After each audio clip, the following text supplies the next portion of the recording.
Aquel amanecer era gélido y los primeros rayos de sol apenas atravesaban la espesa niebla.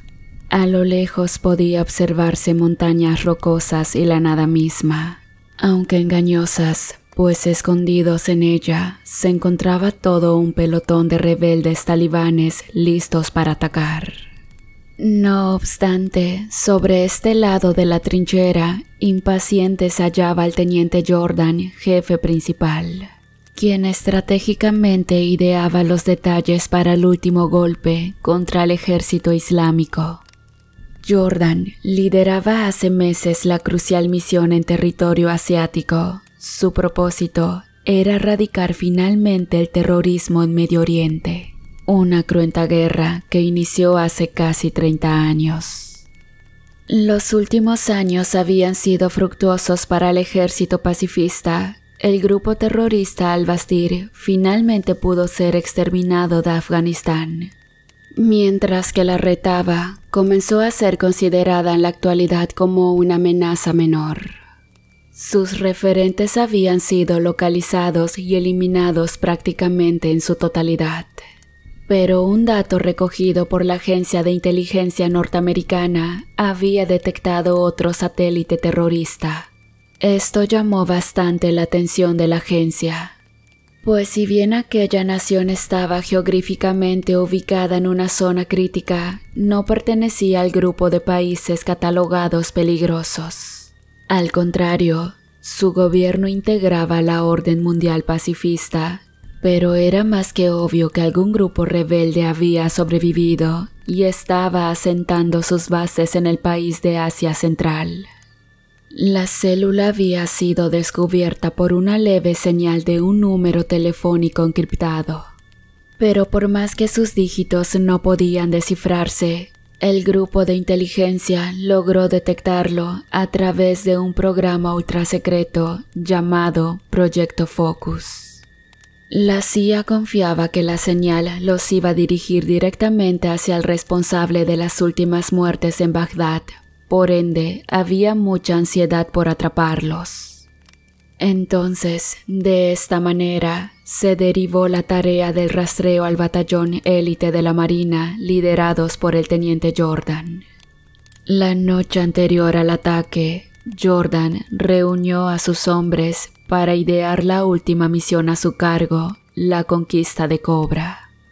Luego de varios movimientos tácticos y de investigación militar, los marinos no solo lograron detectar con exactitud la ubicación del sitio, sino que descubrieron al líder islámico, un temerario guerrillo kurdo, el más grande contrabandista en armas de todo Medio Oriente, el cual por la agencia se creía abatido en una redada meses atrás en la ciudad afgana de Kabul, algo que por lo visto jamás sucedió. Una vez que estaba totalmente estudiada la zona de confrontación, las fuerzas de élite rodearon completamente a los islámicos, tanto a nivel táctico como armamentista. Por ende, no podían fallar de ninguna manera. El teniente sabía que aquella mañana daría el golpe divino, el disparo final contra el terrorismo. Antes que el sol alumbrara por completo, la milicia norteamericana atacó con todo su poder de artillería desde todos los flancos. La resistencia rebelde estaba siendo presa fácil y acribillada por el ejército pacifista. Este denominado Grupo de Salvación creaba sus propias reglas, las cuales constantemente denigraba a la mujer. Y aparte, ultimaban a cualquier persona que no pertenezca a su etnia. En fin, Jordan era consciente que al menos lograba justicia con sus muertes. Luego de algunas horas de batalla, completaron su misión. No solamente habían destruido el último asentamiento talibán, sino que lograron capturar con vida a su líder y algunos de sus hombres. Los prisioneros fueron trasladados a la ciudad de Astana, donde serían interrogados por la dependencia internacional de la CIA. Y allí, finalmente deportados a Estados Unidos, donde los enjuiciarían por terrorismo y crímenes de guerra. Una vez esposados, son transportados hacia los camiones del convoy norteamericano. Pero, unos segundos antes de subirlos, los prisioneros comenzaron a convulsionar y a retorcerse en el suelo. Los militares automáticamente se colocaron sus máscaras de gas. Tenían temor de que algún presidiario rebelde haya lanzado un ataque bacteriológico, pero no fue así. Los talibanes empezaron a gemir, gritando desesperadamente mientras algo se corrompía dentro de ellos. Su carne se desgarraba internamente desde las entrañas hasta su piel, desangrándose lentamente. Uno por uno, incluyendo a su líder, fueron muriendo despedazados de tal forma. Los norteamericanos, consternados y sin comprender los hechos presenciados, empezaron a sentir cosquilleos en sus pechos, piernas, brazos y todo el cuerpo, mientras un terrible ardor comenzó a incendiarse dentro de ellos. Jordan, quien también padecía el mortal ataque, estaba siendo testigo de la muerte de todo su batallón, hasta que de repente, con su último aliento, logró divisar en la lejanía a un oscuro ser de ojos chispeantes disiparse como un espectro entre los árboles y las montañas. Finalmente los cuerpos fueron hallados por agentes de la CIA. Nadie comprendía cómo es que un pelotón de élite y prisioneros afganos terminaron siendo asesinados por un armamento letal y sin precedentes. Aquel día, todo fue tristeza para el ejército pacifista. Transcurrieron 7 años de aquel extraño episodio.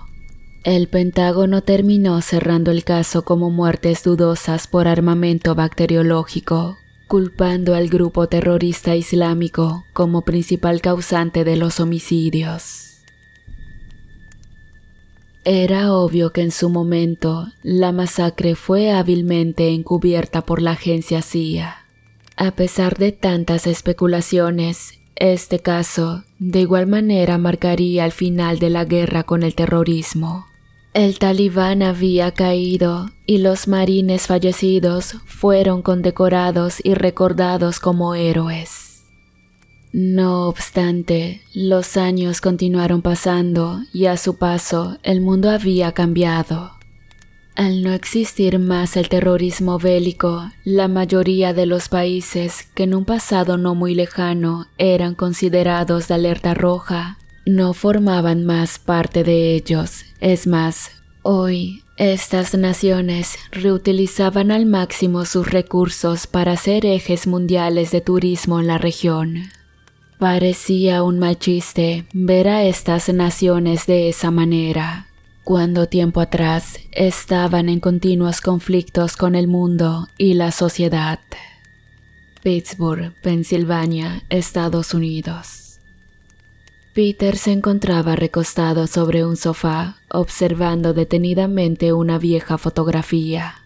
Su mirada detonaba un cierto grado de tristeza y hacia aquella imagen, en ella se le podía ver junto a otro muchacho de contextura robusta, con una gran sonrisa que dejaba a la vista un sobrado despalfirrado de felicidad. Ese joven era Jordan, su hermano mayor. Sentía mucho dolor al no poder verlo, abrazarlo. El simple hecho de no sentirlo más era una horrible tortura. La realidad es que los últimos 7 años habían sido muy duros para él. Cada día era una espina más en su corazón y al igual que su madre, les parecía haberlo perdido ayer. Es que el dolor era tan insostenible que no tenían fuerzas para continuar, no lo podían aceptar. Nora, su madre, era una mujer muy trabajadora, feliz y activa, jamás se quedaba quieta, ella siempre tenía algo que hacer. Vivía con una enorme sonrisa en su rostro, la cual siempre llevaba consigo a todos lados, una gran mujer que jamás bajaba los brazos. Luego de la muerte de Jordan, su vida se derrumbó y a los pocos meses de aquel fatídico día, Stuart, su marido, quien se encontraba reparando la cortadora de césped, sintió un profundo dolor en su pecho y terminó cayendo desvanecido en el garaje. El hombre fue llevado de urgencia al hospital, pero a las pocas horas falleció de un infarto. Otro durísimo golpe que enlutaba la vida de Nora y de Peter. La mujer cada día moría un poco más. La resplandeciente señora que alguna vez brillaba al sonreír había quedado en el pasado. Peter, por su parte, siempre veía a su padre y hermano como ejemplos a seguir.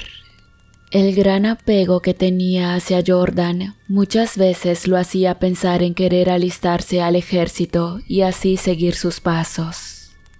Ese sueño que tanto anhelaba se vio trunco el día que Jordan falleció. Peter no quiso saber nada que tenga que ver con la milicia. Él sentía que ellos le quitaron a su hermano. ¿De qué le servía tener una placa de honor si no podría abrazarlo más? Entre tanto dolor que ellos sentían, surgió otro mal que por demás los preocupaba: la economía. Apenas podían mantenerse. La casa tenía 3 hipotecas y se encontraba embargada a punto de ser rematada. Estaban quebrados. El joven se ganaba la vida en un lavadero de vehículos, donde la paga no era muy buena y su sueldo apenas alcanzaba para cubrir gastos mínimos. Mientras que Nora cobraba una mísera pensión por la muerte de su marido. El detonante de esta malaria fue que el gobierno había destinado todo el dinero del seguro de vida de Jordan a la esposa del teniente, quien luego del trágico episodio se mudó hacia algún lugar de Sudamérica, siendo su paradero desconocido. Los días eran duros. En varias ocasiones Peter pensaba en autoeliminarse y así tratar de acabar con su dolor. Pero tomar esa drástica decisión sería egoísta. No podría dejar morir a su madre y él sabía que Nora no soportaría otro golpe. No obstante, una tarde lluviosa, Peter y Nora estaban mirando televisión mientras bebían café. El día era muy frío y la lluvia no cesaba de caer. De pronto, el resonar del timbre los alertó. Les resultó extraño que alguien haya llegado a visitarlos con tamaño temporal. Peter abrió la puerta y se encontró con un misterioso hombre. Era alto, delgado y traía puesto un sobretodo negro que le llegaba hasta los pies. De su mano colgaba un portafolio que hacía juego con todo su aspecto. Parecía un típico vendedor de seguros. El extraño se presentó con educación y antes de que Peter diga una sola palabra, le entregó una tarjeta de presentación. Allí se podía leer su nombre: Nick Lucina, un empresario y productor de cine. A pesar de tanta presentación, no comprendía por qué este sujeto estaba parado en la puerta de su casa. No entendía tan rara visita. Aunque su finalidad era muy simple, estaba trabajando en un documental sobre la fallida misión de Jordan y su pelotón. Al oír el motivo, Nora rompió en llanto. Peter, al presenciar la espantosa situación, le expresa con desagrado que no le interesa para nada participar en ese programa. Luego, le recriminó que tenga un poco más de respeto hacia ellos y todos los familiares de los caídos. El hombre, un poco soberbio tal vez, sonrió por lo bajo para luego levantar su mirada y dirigirse a Peter. Mencionó que sabía perfectamente su mal pasar económico, que estaban a punto de perder su casa y que además no solo les ofrecía cancelar sus deudas, sino que también abonarles $600,000 más regalías del documental, siempre y cuando ellos firmen su contrato de participación. A pesar que la propuesta era tentadora, Peter se volvió a negar y encarecidamente le solicitó a Nick que se retirara de su vivienda. El hombre no se resistió y accedió en irse. Esa noche, el muchacho no pegó un solo ojo. La extraña visita que recibió lo desveló a tal punto de mezclar su dolor con las necesidades que sufría su madre. Por un lado, pensaba que con tanto dinero salvaría su casa, pero a la vez sabía que para obtenerlo debía cargar con el dolor de recordar a su hermano. Estar presente donde Jordan perdió su vida era una situación morbosa que él no quería pasar. Al día siguiente, Peter despertó pasado el mediodía. El clima aún continuaba lluvioso. Era sábado, una jornada no laboral, y por esa razón no se preocupó demasiado por levantarse.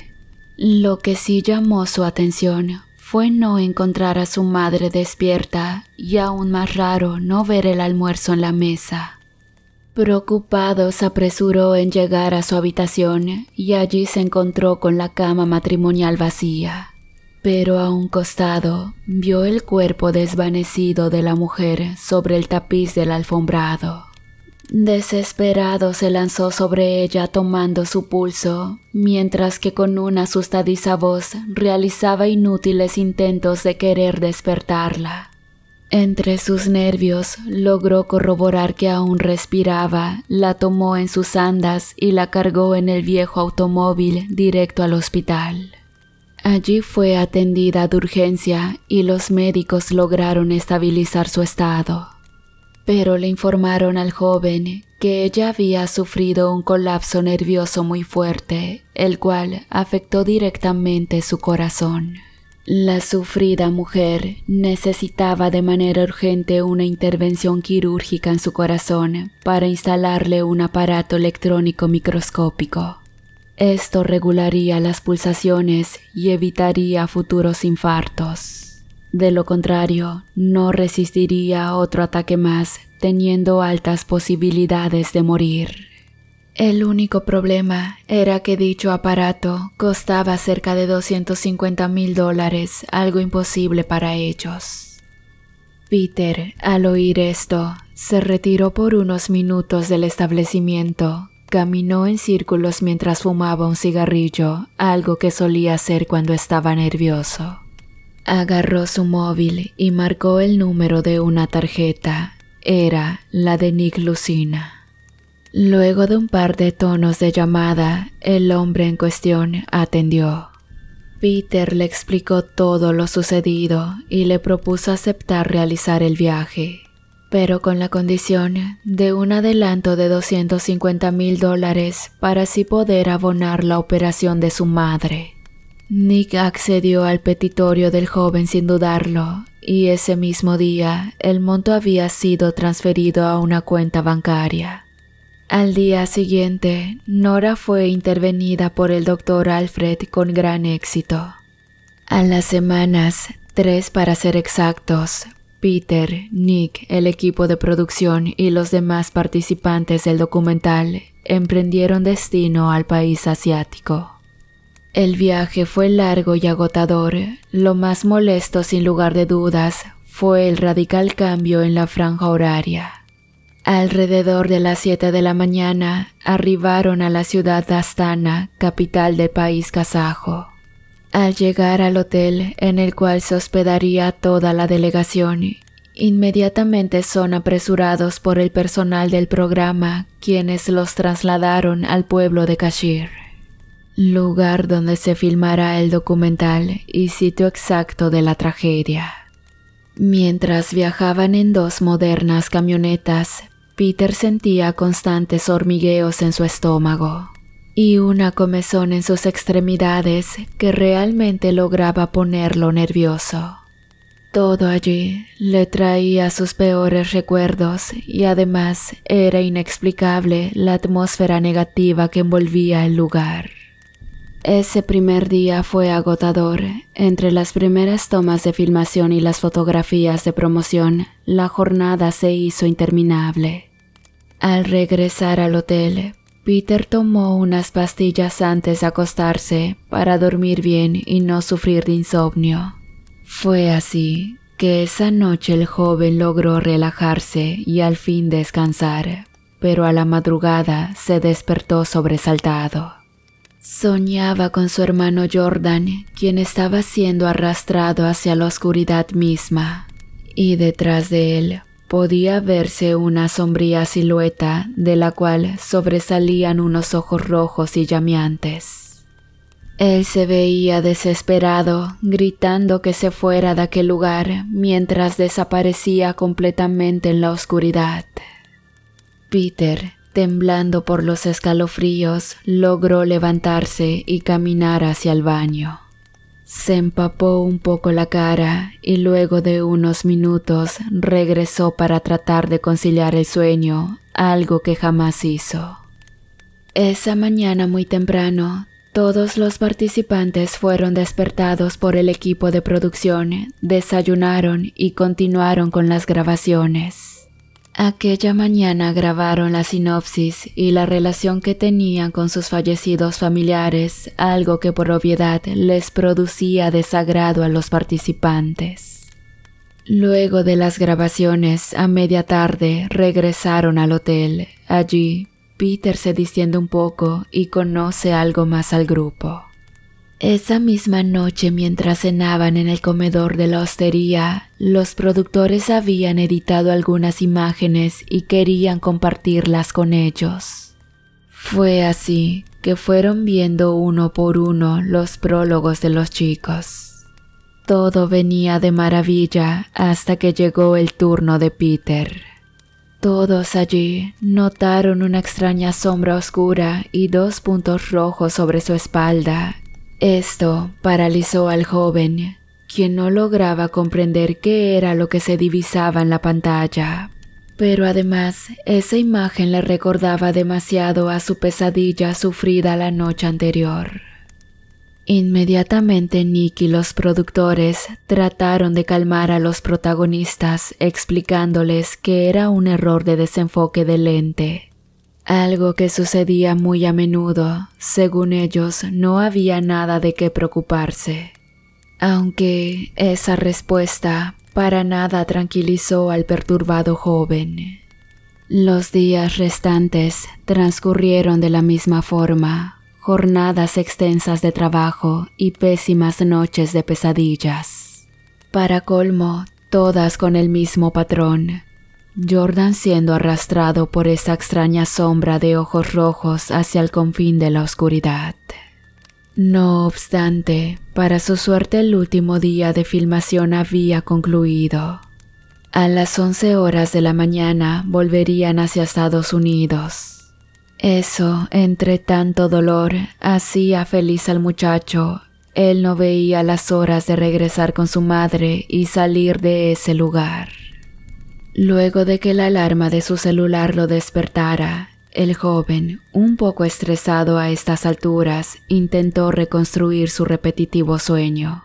Pero algo raro había en él. Si bien era lo mismo, algo distinto sucedía esta vez. Pues en la pesadilla, su fallecido hermano gritaba continuamente «Kazajo», mientras señalaba con su mano un añejo y particular árbol grisáceo y deshojado que reposaba en un bosque lindero a una montaña. Luego de desayunar, todo el equipo salió al exterior del hotel para encaminar el regreso a casa. Aquel amanecer era gélido y los primeros rayos del sol apenas atravesaban la espesa niebla, cuando de repente, antes de subir a las camionetas, algo extraño comenzó a suceder allí, excepto a Peter. Una serie de convulsiones muy grotescas empezaron a sufrir los familiares de los caídos. Se retorcían de dolor, un sufrimiento inexplicable que provocaba que se desangre desde sus entrañas hasta morir. Peter se encontraba totalmente inmovilizado. Él observaba cómo ese fenómeno terrorífico estaba matando a todos allí.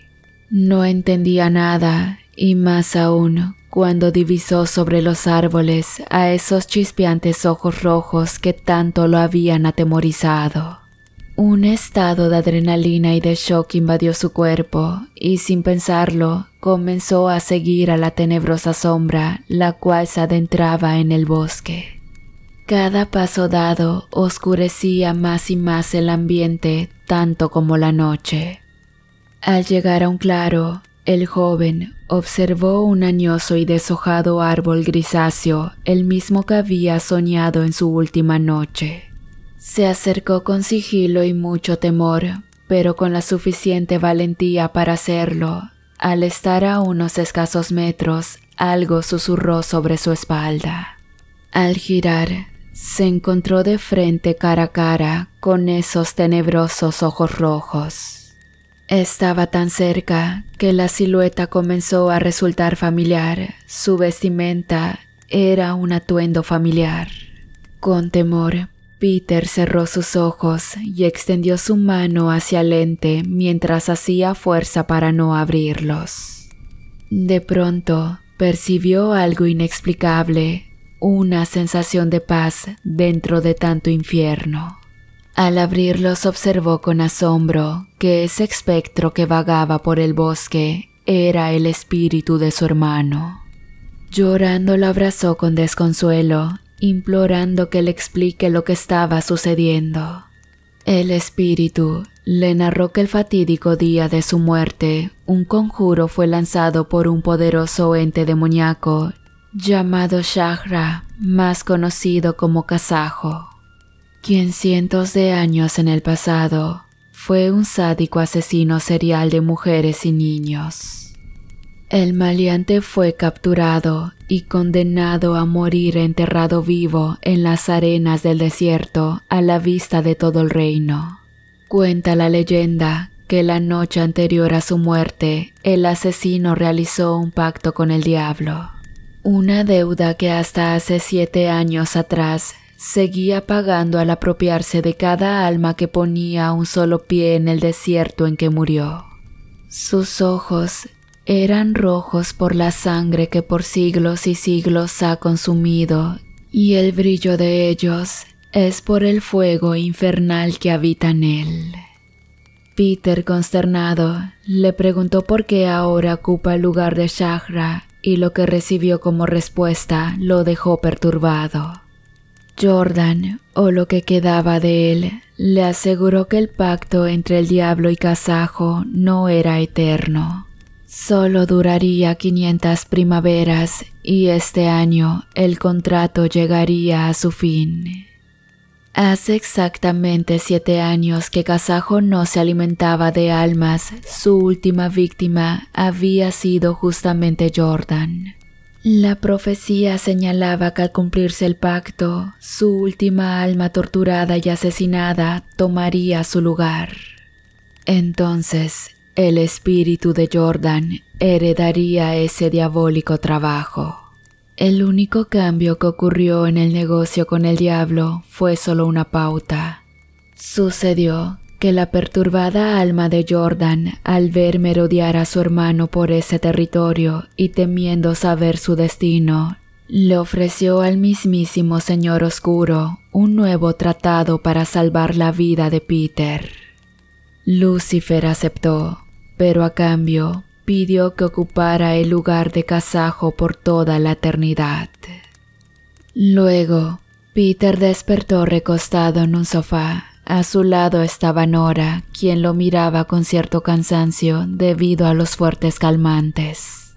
Estaba en el hospital hace varios días, pero mejoraba. Peter no podía creer que todo lo sucedido había sido un sueño, aunque en el fondo se encontraba aliviado que así lo fuera. Al despertarse y levantarse, notó que tenía una carta en su bolsillo. Al tomarla y leerla, quedó perplejo. Era una nota escrita con sangre y la misma expresaba lo siguiente: Siéntete aliviado, querido hermano. Ve a casa y cuida a nuestra madre. No pienses tanto en mí, no malgastes más lágrimas en mí. Comienza a vivir tu vida, no pierdas tantas oportunidades, que hoy te di la chance más grande y valiosa de tu vida, la de vivir. Recuérdame como la persona que fui, no por el sanguinario demonio que hoy me convertí. Luego de leerla, Peter dejó caer la nota hacia el piso, donde de repente comenzó a quemarse y a resumirse en cenizas, producto de un inexplicable fuego que brotó de la nada misma.